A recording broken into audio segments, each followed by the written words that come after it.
I'll be reacting to the Aquatope on What Sand episode 7. I will be watching it from Crunchyroll's website, and I will be starting my reaction in 1, 0, go. Alright, I'm pumped up for my weekly dose of wholesomeness.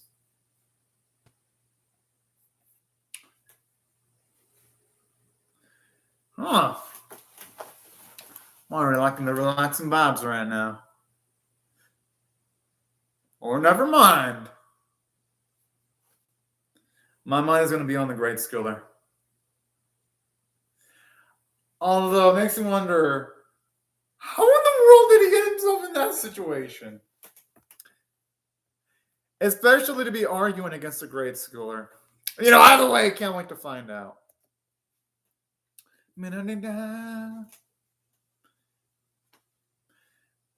Honestly, the music is freaking incredible. Although it's making me wonder, though, how is it going to have enough content for 2 cores, though? Because don't get me wrong, I actually really like the anime and all, but it just feels like its premise, it feels like at least a good portion of its issues that the characters have to deal with can be resolved in like a single 12 to 13 episode run. Not that I'm complaining that this series is going to be 2 cores, because I fucking love anime that are 2 cores if they're done well. But you know what? I guess I should look at that as a good thing, because usually when PA Works have anime that are single core, they're usually rushed. Like The World I Became God was super rushed. I remember seeing that one. I remember Tori was a single core. That was also pretty rushed too. So I guess in a way, it's closer to it being a blessing for it that it's going to be a multi-core. And you know what? I'll have faith in the series because it's been having more good moments than positive. Oh, now it's back.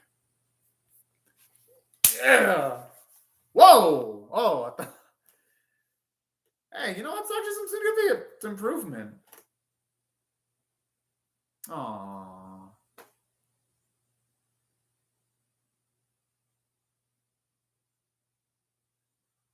He looks like he's asleep, not even paying attention. Oh.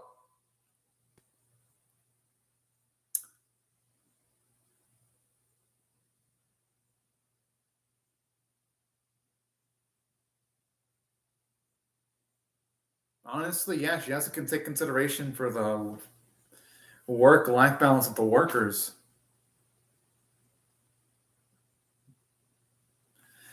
She's right, but you gotta consider the personal life of the worker.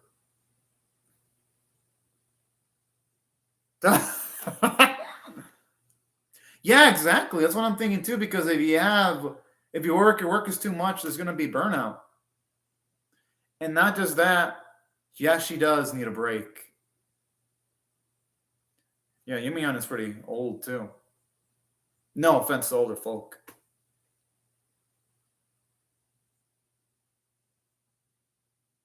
Aw, I love how she's complaining. I love it because it shows you how hard she wants to work and make it all work with a Gamma Gamma aquarium. No. She needs to be separated from the aquarium from her own free will.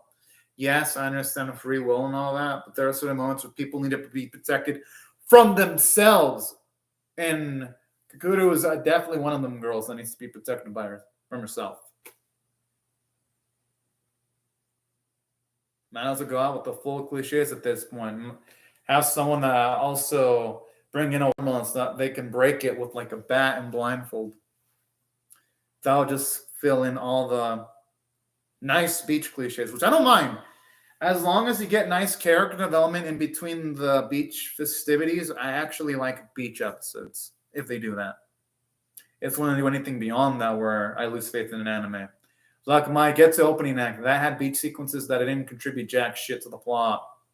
But then you had anime last year like Diaries or A Breakwater that actually did utilize beach episodes well. So they can be used wrong and they can be used correctly.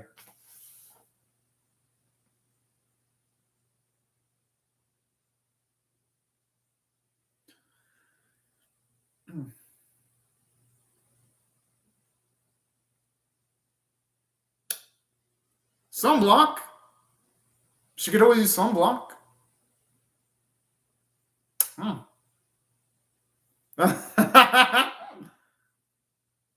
Yeah, exactly. She'll fit in right in.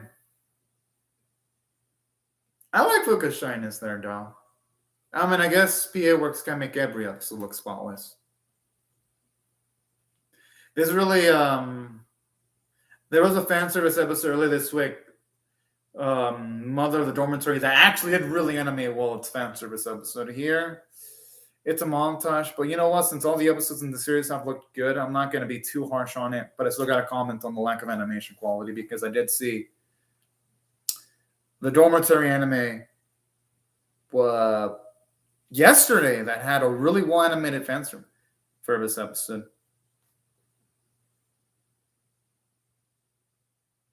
I do like how the aquatic life is rendered, though. And those details with the water flowing out of her body, out of like her hair, look really good too.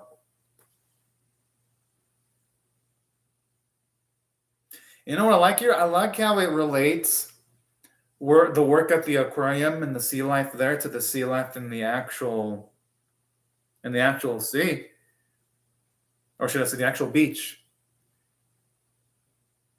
That's actually a nice bit of writing there. Damn, that looks good. Holy fuck.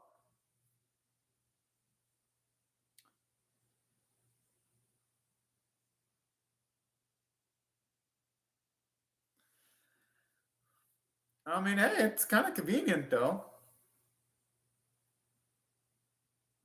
Yeah, I mean, I'd say it's actually. Yo, that looks delicious. Man.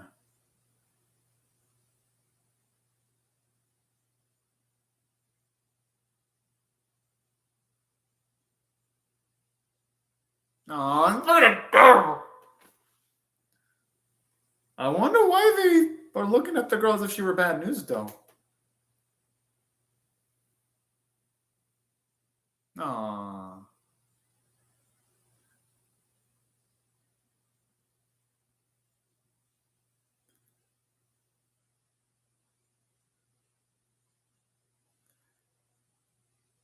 Aww.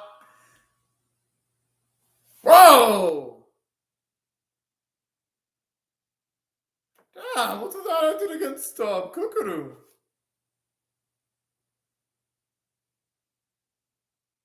I mean, Kukuru does work in an aquarium, though.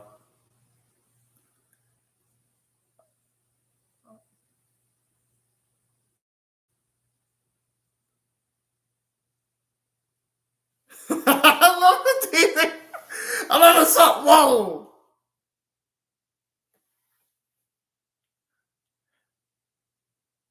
Aww. I like how Kai doesn't completely discount the possibility. But hey, you know what? He actually does have good repertoire with Fuka and Kukuru, though. But if I think Kukuru is going to end up with anyone, it's going to be Kai. Well, Fuka is pretty lovable, though. I mean, not just pretty. Fuka's got a pretty dang good personality, too, though.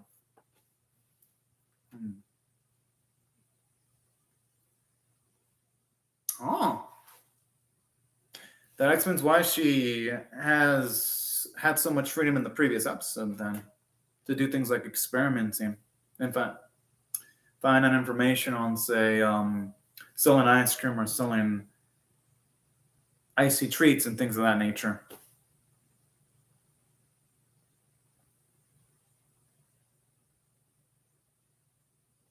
Aww.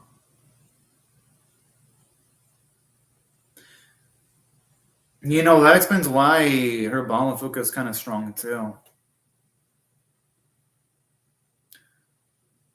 Because now she has someone to at least be in company with and all that kind of jazz.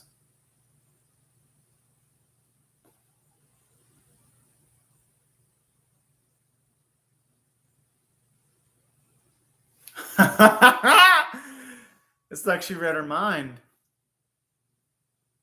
And that's the best of both worlds because we can both try out different flavors. Pretty damn brilliant. Yeah, I actually kind of do that too with some of my friends too. So that's actually pretty relatable. Actually, yeah. Oh, they kind of are like sisters in a way. It's gonna be sad to see the day when they separate. But you know what? I'm gonna enjoy the moments that they have together.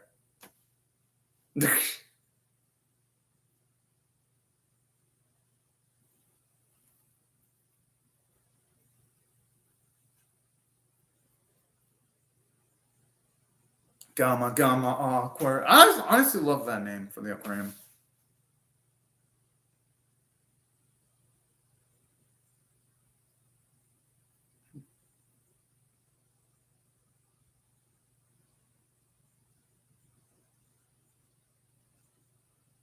Hmm.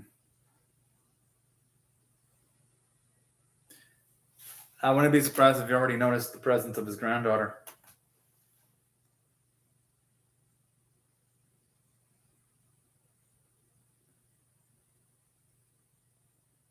Whoa, whoa, whoa, whoa.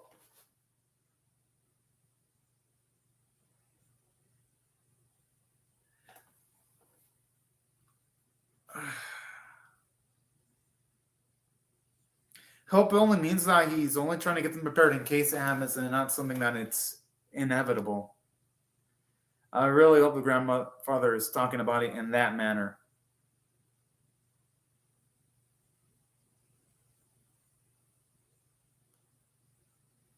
Ah.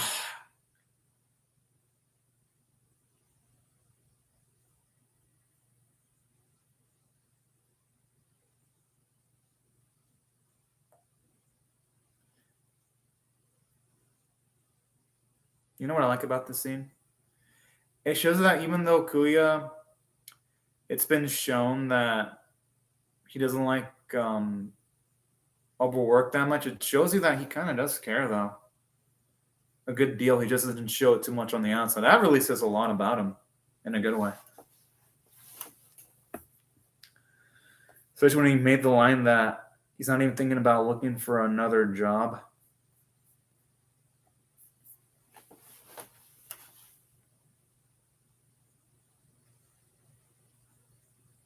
And there's also the angle of considering Fuka's feelings too, because it'd be said if she had to leave with memories of then potentially failing to keep the aquarium going.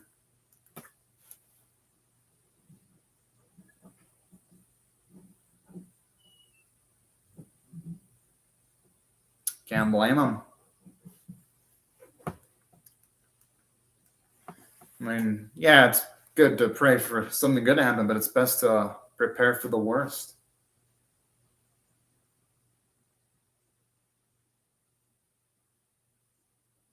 Damn, she's awesome. And you know what I love about this? This scene completely comes after Kukuru and Fuka doing half seas, which immediately came after the conversation about how it'd be nice if Argo had an older sister. So I like how this all relates to Argo. Why is that in the running? So I kind of like how it all relates to. Whoa. Oh, that's sweet. But I like how it relates to our girl wishing she had an older sister dynamic with someone. I love how Fuka sort of acting like that when she acted as an emotional support. That's why I'm loving the sequencing of scenes.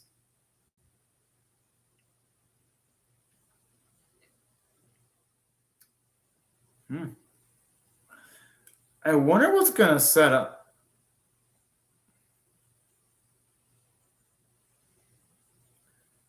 I'm surprised we're gonna be triggered that much about a youngin.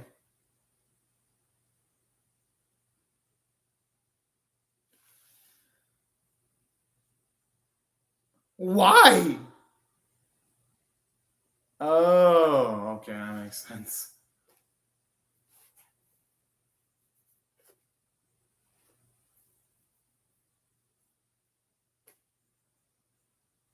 Impressive.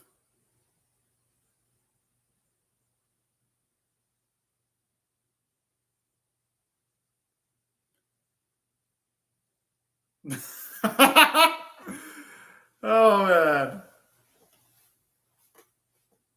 Kind of are actually. Yes, they are. Yeah, but they argue with Jungians. That's kind of similar.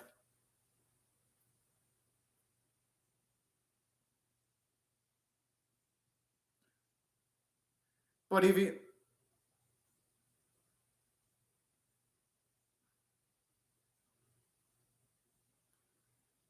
oh man.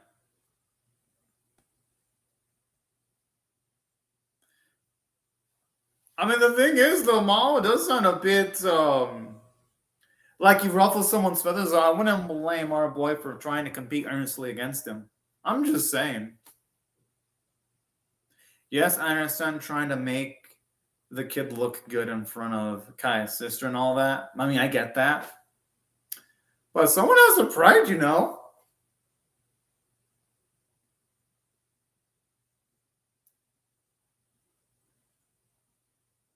If the boy wins, I'm gonna completely question Fuka in a lot of. I mean, not Fuka. Kuya in a lot of ways.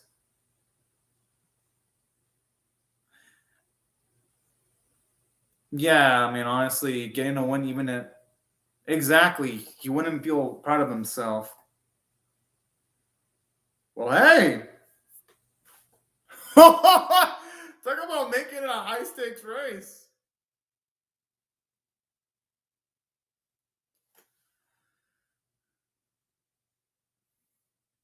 The only way I can see the boy winning is if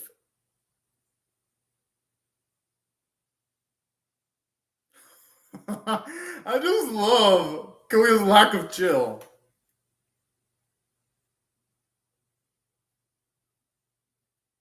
Damn, that is some damn good running animation.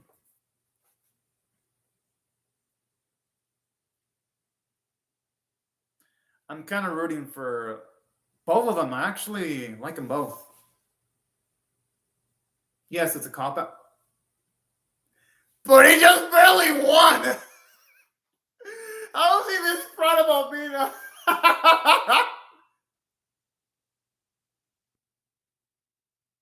The thing is, though, the kid didn't want Kuya to take it seriously, though. Aww.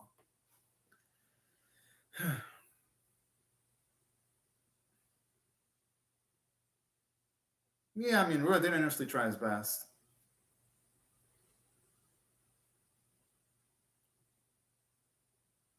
Aww.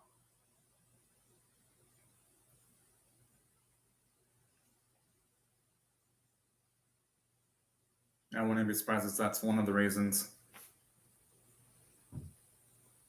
It's because he has a crush on Kukuru, that's why.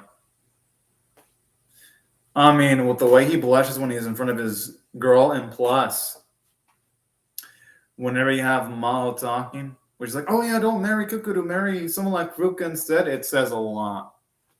That even she can sense that our boy's got feelings for Kukuru.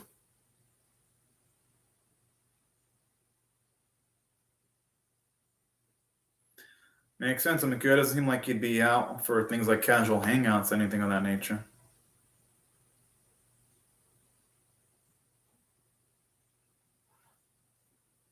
Actually, yeah, one of these instances when we see him do something in full on earnest. Bullshit.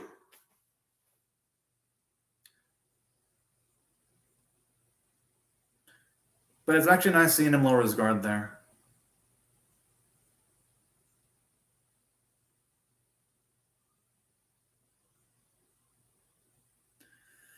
Oh, okay, that's a shocker.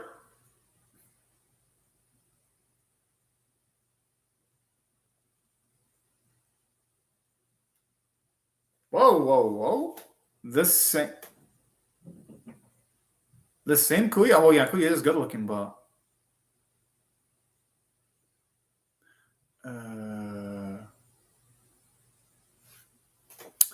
okay, that explains why he doesn't like women then.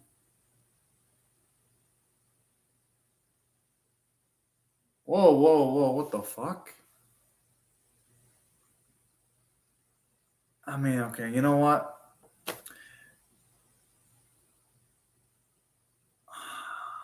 Okay, now I really feel bad for him. But you know, this really makes me love Kuya now. I already liked him before, but now I actually love him.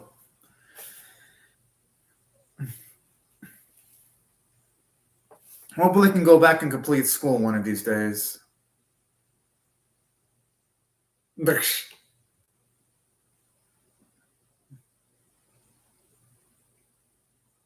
Hmm.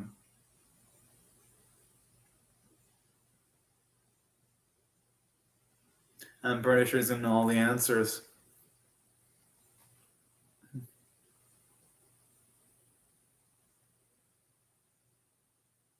No.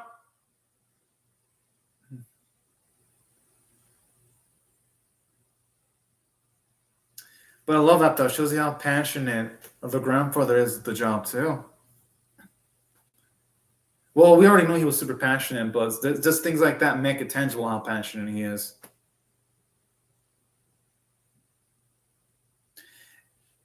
And that's nice. That actually explains why he has so much knowledge about aquatic life too, Kuya. And this is nice because earlier when they just mentioned he had knowledge, it was a nice comedic scene. But this episode went as far as actually giving us the origins of why he has so much knowledge. Like this episode actually went the extra mile. And that explains why he's angry at the prospects of Gamma Gamma Crane closing down, too. I mean, shit, that bonding he has with the grandfather, I mean, shit, that's something genuinely beautiful.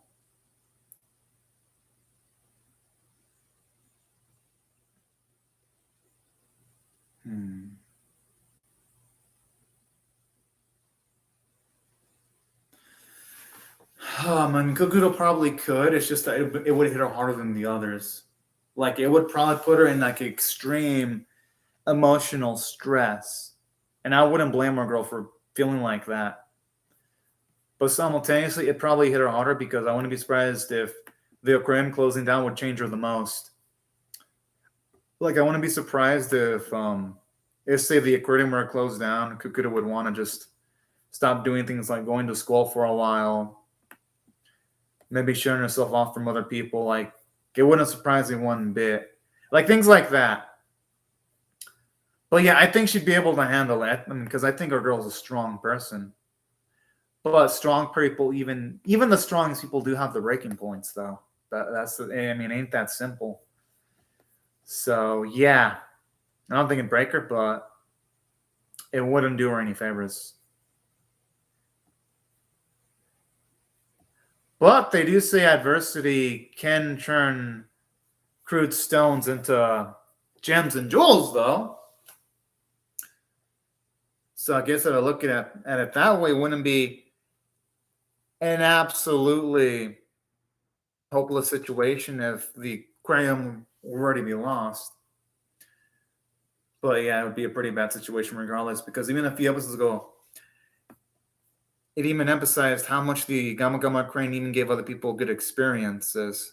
So, you know what? I love bits like this because this episode established that even though, yes, if we look at it from a reality standpoint, the shutting down of aquarium wouldn't be such a loss from, like, say, a life standpoint, and like life will move on. It's still going to impact a lot of lives regardless. So I do love that.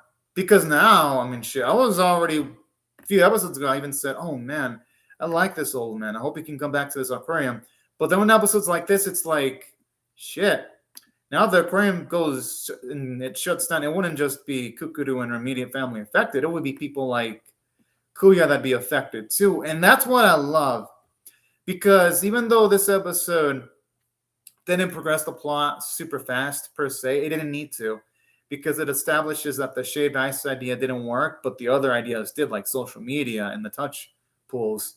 So I love how it's giving us nice information nuggets about some of the actions our characters took a few episodes ago, and it's mentioned how it is having an impact. That's what I thought from a writing standpoint. The episode did well and not just that, but from a character standpoint, it was nice because whenever they showed Kuya, being lazy, I was always chalking it up to that's just his personality. But then to see that deep down he's actually passionate about the aquarium and it would actually distress him a ton. And you see his anger in regards to the potential possibility of the aquarium being shut down. I love that. It makes Kuya a much more emotionally intriguing character to follow. And plus, it just layers him because it always made, at least the previous episodes made it feel like he always felt distant towards things. And this episode's like, no. There are things that even get him riled up. And that wasn't just him that the episode handled well. They handled Kai pretty well in showing his younger sister Maho. That was cute seeing those little touches where she doesn't like Kuru at all, but she likes Fuka. That was actually pretty damn cute. That was fucking adorable. Definitely had some nice shippy moments between Kuru and Kai. I thought those are cute. I liked how you have Fuka act like an older sister figure, especially when she does like the half C's. That was a nice little scene there because it shows you how much they're bonding to the point that they're even sharing things like that. Well, she's sharing things subconsciously. So that was another nice emotional punch in the episode. That's why I thought this episode had just so much sincere sweetness towards it from a character standpoint. Animation quality, of course, wasn't as good as the previous episodes. I ain't going to lie, but it wasn't bad. It was still above average from your conventional anime, just not the usual standards of your usual, the Aquatope on White Sand episode animation standards. But I liked it nonetheless. The voice performances were absolutely, utterly amazing. And aside from that, the artwork was pretty much on model. But anyways, y'all, these are my thoughts on the episode. And before I go, I will be rating this episode a 7.5 out of 10, which for me is still above average because of my skill. 1's abysmal, 5's average, and 10 is exceptional. And yeah, these are my thoughts on the episode, y'all. I'd really love to hear your thoughts on how I feel about my reaction or the episode itself in the comment section below. Be sure to rate the video, share it, comment, subscribe. And I will see y'all later if y'all come back for more, because I'm definitely going to be reacting to the next episode. But anyways, y'all, thank you very much for watching my video, and have a fantastic day, everyone. Bye-bye.